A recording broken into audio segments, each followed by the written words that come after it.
Alay, good morning mga katropa. Magandang umaga sa inyong lahat.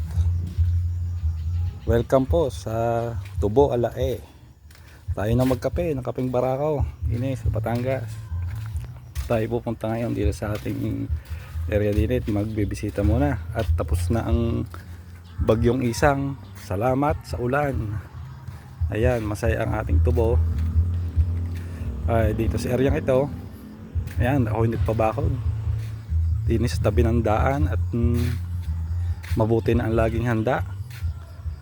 Dahil yan kapag binagyo, lalo na't may parating na low pressure, ay baka tayo makaabala pag humarang ang ating tubo. Baka makaabala sa ating mga tropa na dadaan dito. Ay madami pa naman tropa natin na nadaan dito, mga magsasaka. At protection na din para kapag tumamba dito, hindi naman nila mayasak.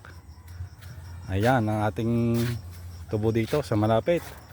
Kaganda pagmasdan habang umiinom ng kapeng Barakaw.